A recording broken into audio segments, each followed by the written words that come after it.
I'm here in Madison to help my friends Samantha and Dina. Dina's family is gonna plant a rain garden in their yard.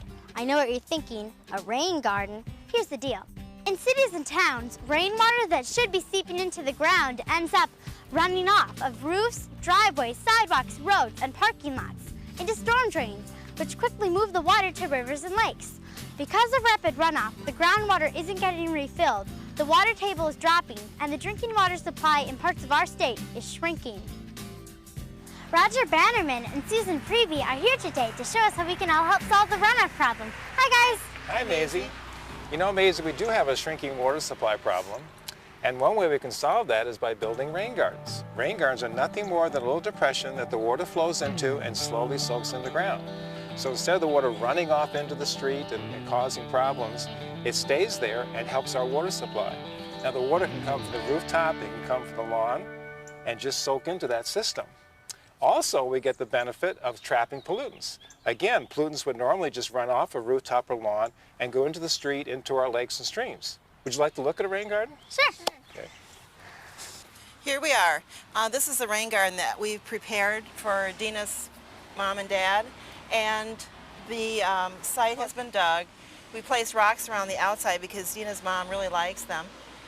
We've placed the rain garden so that's between 8 and 10 feet away from the foundation so the water doesn't get in the basement. And this rain garden should take care of most of the roof runoff from this side of the roof.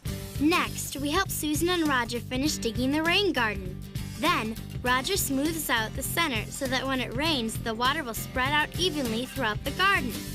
That way, the ground can soak up as much water as possible.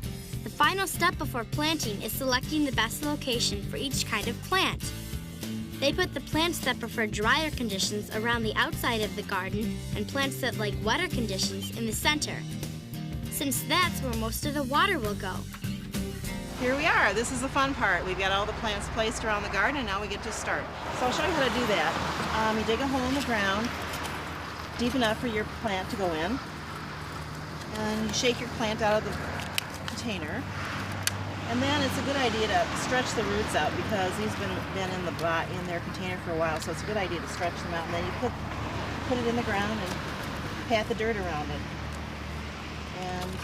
And if you want to leave the tag on, that's a good idea. Then we know which plants they are.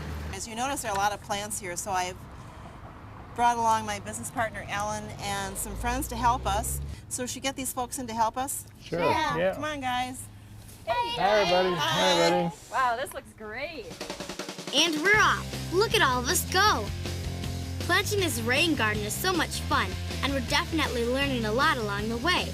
Although there is one question that I'm still curious about. Hey, Roger, what's the difference between letting your grass soak up the rainwater and letting a rain garden soak it up? Well, the big difference, Macy, is the rain garden soaks up a lot more water. The grass can soak up a little bit of water, but so much water comes off the roof that you need something like a rain garden to trap all that extra water that would otherwise run off into the street. Okay. And so we keep planting. It feels so nice to be doing something so good for the environment, especially when you're having fun. Next up, Susan and Ellen finish up the rock chase. And finally, here it is, our freshly planted rain garden. It'll probably take a couple of years to get established, but here's how a rain garden could look. Aren't rain gardens beautiful? I had so much fun learning how to plant a rain garden. It just goes to show you that a little bit of work goes a long way.